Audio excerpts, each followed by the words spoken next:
कितनी भी बैठक कर ले, कांग्रेस पार्टी के आलाकमान ने बैठक करके अपने दूतों को 25 सितंबर को पिछले साल भेजा था।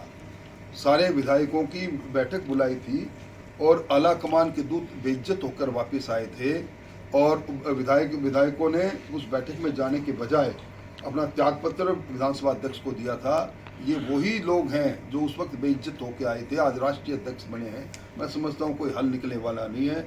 ये जन संघर्ष यात्रा का दूसरा दिन सचिन पायलट जी अपनी यात्रा पर फिर निकल चुके हैं और अब तो इस आशियाना में आग लग चुकी है खुद के चिराग से। अब ये भस्म होके ही आग खत्म हो। क्या आप लोग भी समर्थन करेंगे पायलट साहब की यात्रा को?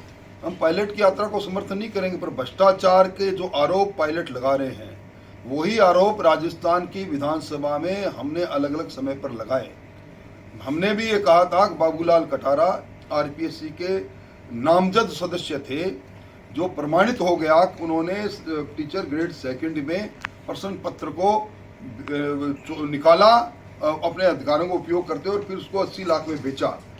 तो बाबूलाल कटारा को नामजद किसने किया? उनकी पत्रावली मुख्यमंत्री जी ने अपने स्तर पर उन्हें उत्कृष्ट व्यक्ति मानते हुए उनको उस पर हस्ताक्षर किए थे।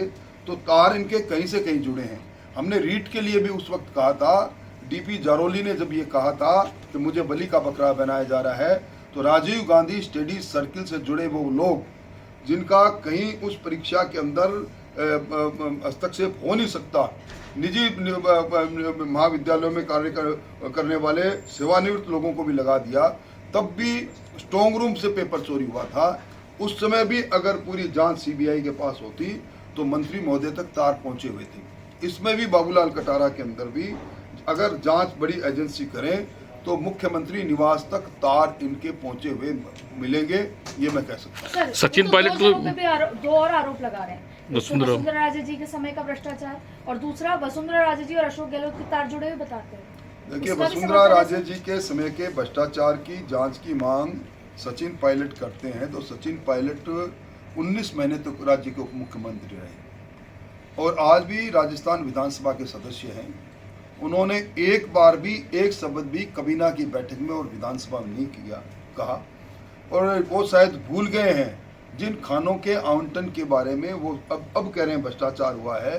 भारतीय जनता पार्टी के कार्यकाल में उन सारी खानों के आवंटन को रद्द किया गया, फिर एक कमेटी बनी, हाई पावर कमेटी, और तत्समय केंद्र सरकार का जो परिपत्र जारी हुआ था जिसके लिए कहा गया था कि उस परिपत्र की अनदेखी करके खाने आवंटित हुए हैं, उस परिपत्र के दायरे में जो खाने आ रही थी उनका आवंटन को फिर दोबारा भी किया गया था।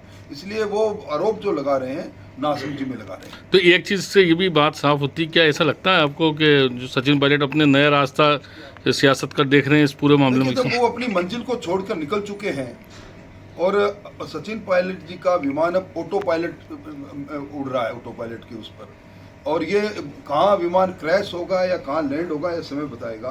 पर उन्होंने अपनी मंजिल, अपना आशियाना, अपना घर छोड़ के निकल चुके हैं और मैं समझता हूँ जो तेवर उनके हैं निश्चित तौर पर अब वापस मुड़ने की संभावना मेरी राजनीतिक समझ कहती है संभावना कम है।